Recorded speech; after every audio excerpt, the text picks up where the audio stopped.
Продолжается обсуждение конфликта в предприятии «Алмаза Анабара» по поводу назначения первого зампреда правительства Павла Маринычева на должность генерального директора. Напомним, предыдущий руководитель Матвей Евсеев ушел на повышение в компанию «Алроса». Евсеев займет пост вице-президента. После новости о том, что наблюдательный совет одобрил кандидатуру Маринычева, руководящий состав «Алмаза Анабара» в знак протеста не вышел на работу. Ситуацию на своей странице в соцсети прокомментировал министр промышленности Якутии Андрей Панов.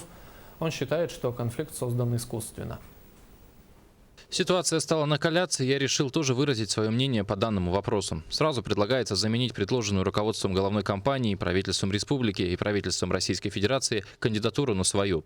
Матвей Николаевич создал прекрасное предприятие, подобрал лучших специалистов и всегда смотрел на проблемы широко. Помимо алмазодобычи развивал другие направления в Якутии. И эту работу никто не оставит без должного внимания.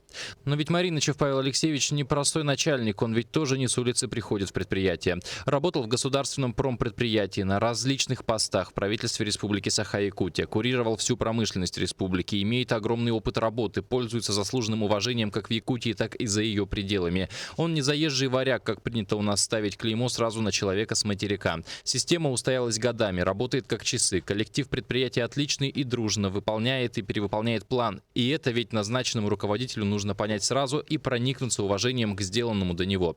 Если уж так опасается коллектив, что что-то пойдет не так, то, думаю, разбегаться с работы – самый плохой способ прийти к компромиссу, учитывая, что гендиректор не последняя инстанция, над ним стоит совет директоров, собрание акционеров, наконец. Нужно дать человеку показать себя в работе. Отметим, что официального документа о назначении нового генерального директора компании «Алмаза Анабара» еще нет.